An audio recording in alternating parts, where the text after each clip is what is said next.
Welcome to the Canadian Business Quarterly podcast, where we speak with Canada's most influential industry leaders on the business and economic development issues taking place across the country.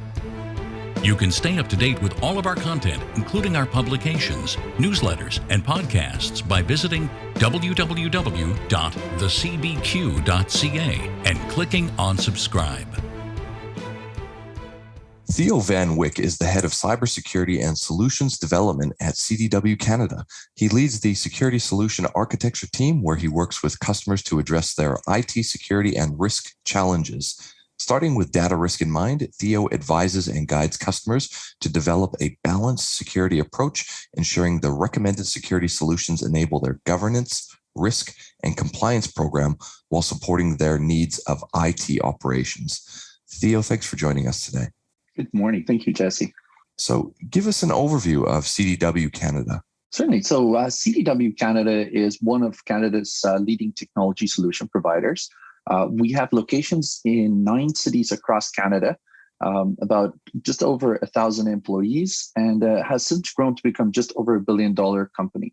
And so, with 30,000 customers distributed nationally, it gives us the opportunity to really reach out and help businesses everywhere in Canada. And we also have teams distributed, as you know, with current work situations, we've had the opportunity to branch out beyond those 9 locations even further and have really have the ability to be closer to our customers where they are in their respective fields.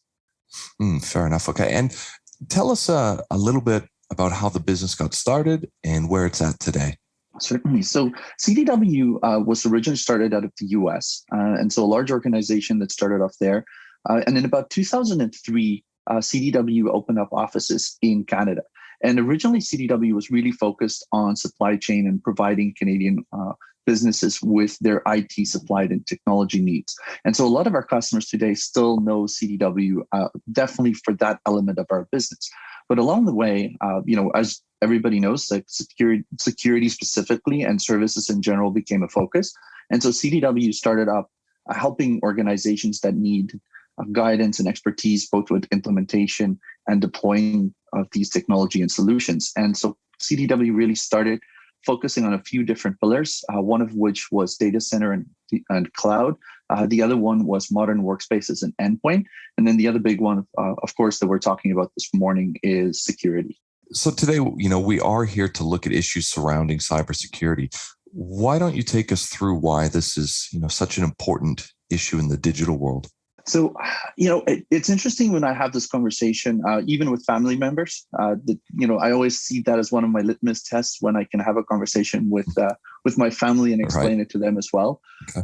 But the reality is our digital and our physical lives are getting more and more intertwined, and there's just no getting away from that. And as human beings, we tend to still assess our digital world with our physical thinking.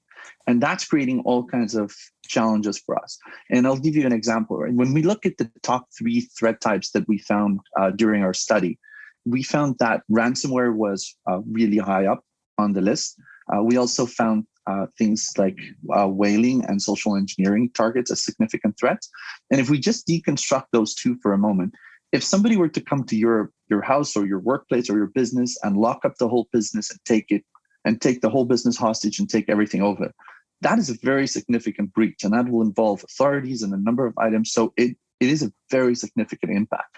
However, when you start thinking about your digital world, it is very easy for someone to not be physically present and take hostage of very sensitive or important information for you.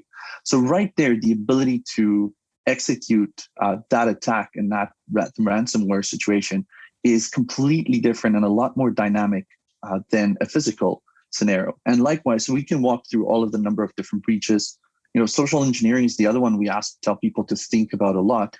So if you come to your bank and there's somebody sitting outside at an unmarked table and they ask you for your username, your card, and your password before you go into the bank, I don't think there's a lot of people that will fall for that one. Everybody will look and walk right past.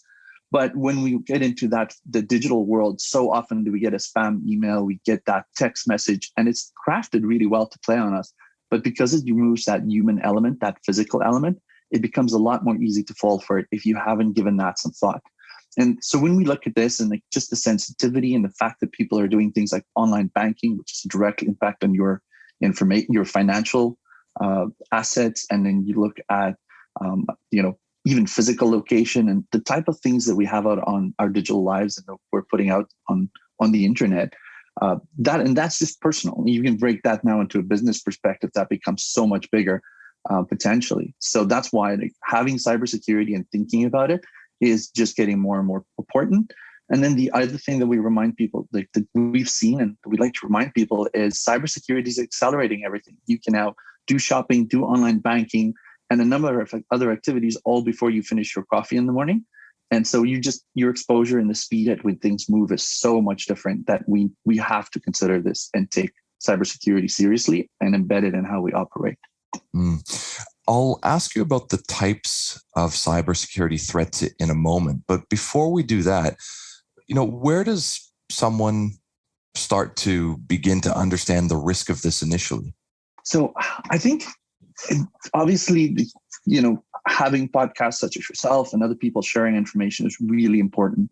But at the end of the day, everybody has to take a step back and assess how they're using their technology. And we get this asked this very often when we work with organizations. And so one of the things at CDW Canada that we do, at least on a business level, very early on in engagement, is a threat risk assessment, or at least digest one if our customer already has one. And the importance of that is just to understand in your specific way on how you're using technology and what you're doing in your day-to-day basis with that technology. What is the risk to you as a person and or organization? And I think that is one thing that taking a moment, asking some questions and doing that assessment of what are we doing with our technology is really key for individuals. And it's not a fun activity. It's not something that's interesting. So it's one that gets left behind. When you think about if you're never going to do banking, if literally the only thing you're doing on that phone is making phone calls and listening to music, the threat on that platform is a lot lower than somebody that's actively using that to do work, to do online banking, and everything else. And so, while we can look at some of the standard security things that you should apply, I would argue that the device being used in a more extensive purpose definitely needs more consideration and more security and more awareness when you're working with that device. So do you want to educate us just a little bit and take us through the types of cybersecurity we should be considering or being made aware of? Absolutely. So we can look at that in two perspectives. I like to, when we work with organizations, when we go through a threat risk assessment like that effectively, is we're looking at, actually really three things that we like to break it down. And the first one is the data and the information in the threat. And usually that directly relates to the type of threat that you'll face. And so from the study, we had a number of respondents, really concerned with data leakage and identity theft. We had malware rate really high, and that is accurate. We see that. And then phishing scams is very significant, and ransomware. And so we think, we absolutely agree with that. We're also seeing that reflected in organizations. And so when you break that down, and you look at the actual security measures that we talk to people about, we try to break it down into groups just to make it a little bit more simpler. And so at CDW, we follow this methodology called prepare, defend, respond. And I try to tell my people to just use that in the regular days as well in their lives. So think about it for a moment, prepare, just think, what am I doing? How am I going to do it? What's the appropriate defense? And then apply it. And maybe even let that thought process wander and say, if something then did go wrong, what would I do? If I did accidentally click on that link and I put my password in, what should I do? Well, the answer on a banking is immediately reset the password, call your bank, notify them. But going through it, similar to what we do with a fire drill, going through that thought exercise sort of presets your mindset in how you would respond. And so when you run through that thought process, we also tell both customers and individuals, would be think about, sort of break it down. So if we looked at identity, attackers are after your identity. They want those credentials so they can log into your online banking, they can log into systems, either to use it as a foothold for another pivot and a further attack, or because it already gets them directly to the monetary compensation they're looking for. So am I using passwords? Am I resetting my passwords regularly? Am I using multi-factor authentication? There's all these controls around your identity, your username and password, and how the device and services identify that it's you. The next one, the sort of an easy one, is your endpoint. Do I have antivirus? Because that malware that we talked about, they'll drop that on the phone and try to monitor, try to grab your credentials, see how you're using the device. Right. So do I have a form of protection on my device that's going to control it? And then the next thing really is access. Like, how do I securely access my services? Am I on a public network? Am I on my private network? If my organization provides me with VPN or secure remote desktop, am I leveraging those to properly connect? And then the final one is around that data leakage, that data threat, right? What am I doing with documents? We have that age-old issue where organizations spend millions on security and then somebody accidentally exposes the documents on the internet on a public server. So just that thought process around understanding what the document is, the sensitivity that you're associated with those, and then how to use that properly within the security controls you have. And let's say someone takes these steps. What then become the benefits of having your systems properly looked after? Well, first, for starters, it's just it becomes one of the benefits is that you can use these systems more with a lot more peace of mind and more securely, because like we said, it's intertwined, it's going this way. There's no way of avoiding this in the long run. Everybody is going to have a more and more significant digital presence. But I'd say the other really big thing is a lot of people still has this thought process that an attack wouldn't happen to them. They may even assess that it will happen, very good chance it will happen to my organization because it's large, there's a lot of people. But we even deal with some organizations that still says, I'm too insignificant. I'm this smaller business. Nobody would target me. I don't have anything of significance. And so a benefit of applying these and working through this is realizing that you could be potentially an attack, but it really gives you that peace of mind to know that you've done what you've needed to do to mitigate damage or we talk a lot about resilience as well. So that resilience is that ability to rebound, to recover and move on. So just making those plans and having that allows you to use your technology, because at the end of the day, one of the things we run into a lot as well is security decreases the usability. It's just a function. The more locks you put on the door, the more security measures you put, the more difficult it becomes to use that service or to access that area every time. And so the secret is finding that balance to know that you can use that service comfortably, but that you have enough security measures in place that you're mitigating that risk, just streamlining that experience. And at the end of the day, recovering from a breach almost always is a lot more expensive and a lot more time consuming than the incremental investments up front. So how can you then secure Canadians and businesses to prepare for cybersecurity, especially, in this pandemic situation with decentralization and things like working from home?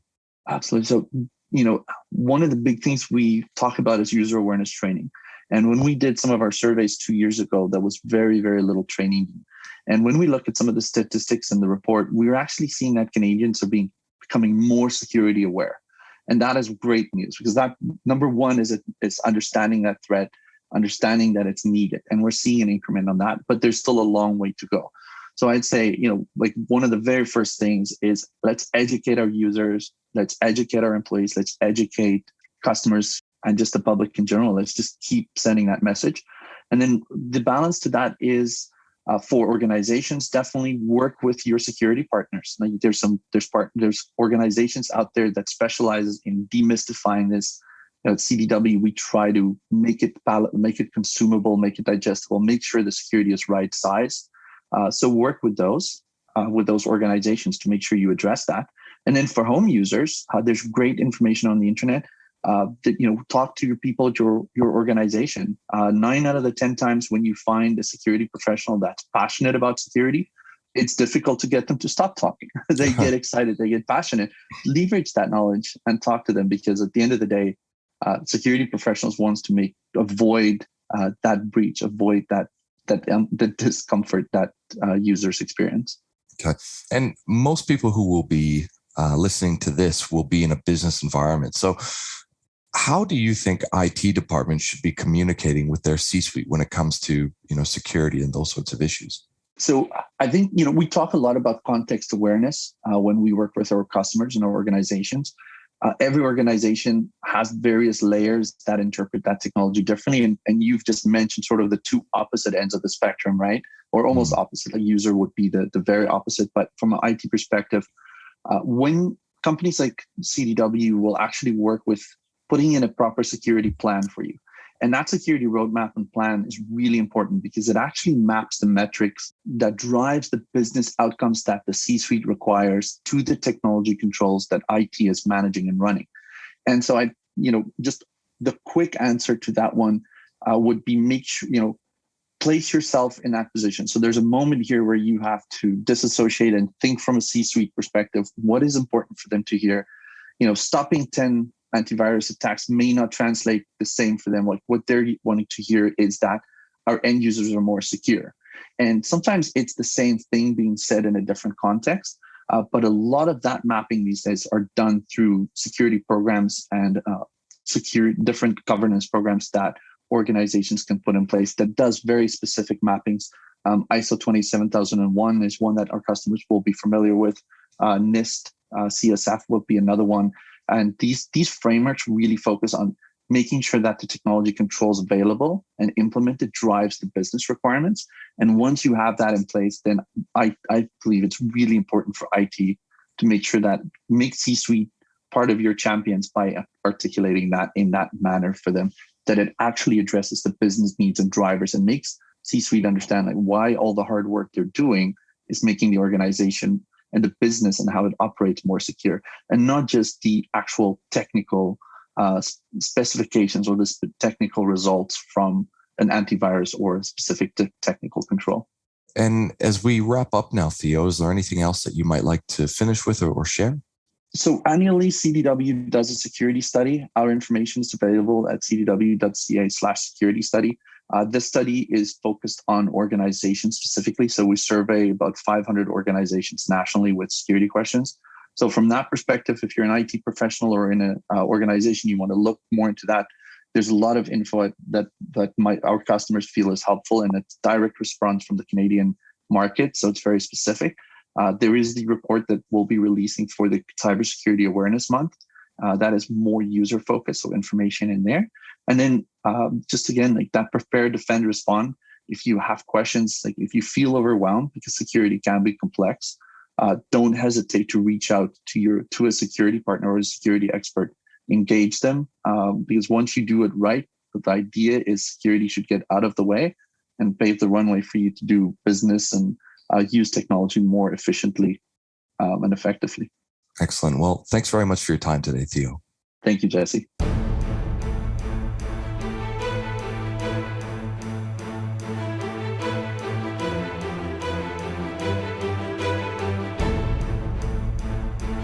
This has been a production of the Canadian Business Quarterly, a division of Romulus Rising Proprietary Limited.